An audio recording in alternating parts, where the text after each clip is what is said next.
Salam, hər vaxtınız xeyir olsun. Bugün danışacağımız mövzu düşünmə formalarından bağlıdır.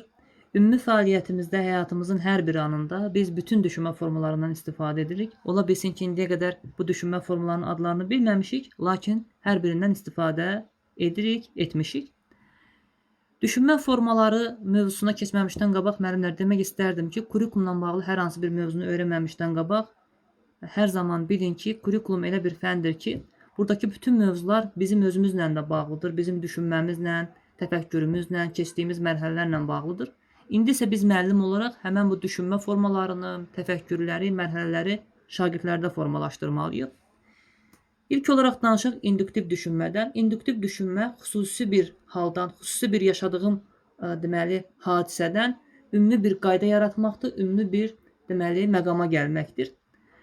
Deduktiv düşünmə isə bunun tamam əksidir. Yəni ümumi bir qayda var, hər kəs üçün qəbul olunmuş bir qayda var. Bu qaydanı bilirəm və bir xüsusi bir nəticəyə gəlirəm. Məsələn, induktivdən danışım. Qələm əşyanın adını bildirir. Bunu bilirəm ki, qələm yazan bir alətdir və əşyanın adını bildirir. Həm də bilirəm ki, deməli isim əşyanın adını bildirir. Deməli bütün əşyalar isimdir. Baxın, xüsusi bir qaydadan ümumi bir qaydaya gəldim və yaxud da deduktiv düşünsəm əksini düşünürəm. Bilirəm ki, isim əşyanın adını bildirir. Qələm də bir əşyadır. Deməli, qələm sözü isimdir. Burada da ümumi qaydadan qələm sözünə xüsusi bir fikrə gəldim. Ümumidən xüsusiyə gəldim. Verbal düşünmə, ümumiyyətlə verbal sözünü biz eşidəndə bilək ki, burada sözlə bağlı bir termindir. Daha çox düşüncələrini dilə gətirmək, amma biraz daha doğru anlamda desək, öz-özünə danışmaq mənasında. Təbii ki, burada öz-özünə danışmaq deyəndə qeyri-məhsuldar danışıq deyil bu. Yəni, hər hansı bir problemi, məsələni öz-özünə danışaraq, səsli düşünərək və yaxud da ki, sonrasında daxili nitqə çevrilir bu. Daxilində düşünərək həll etməkdir.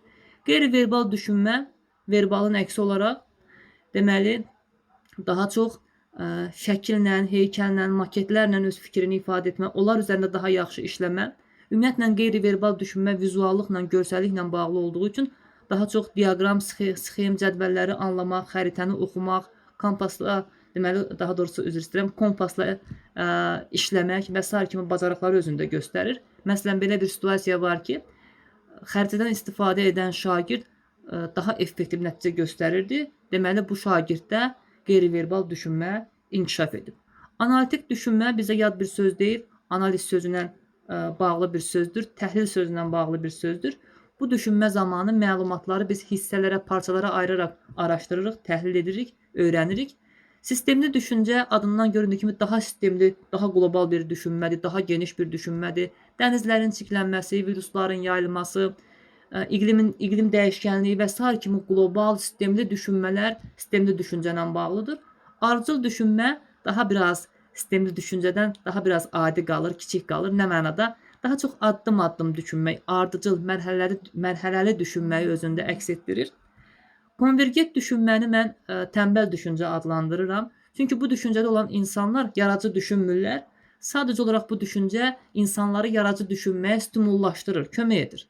Konvergent düşüncədə olan insan istifadə olunmuş yollardan istifadə edir, tez nəticəyə gəlir, ona görə də yeni fikirlər tapmaqda çətinlik çəkir, çünki araşdırmır, daha doğrusu belə deyək, tənbəldir.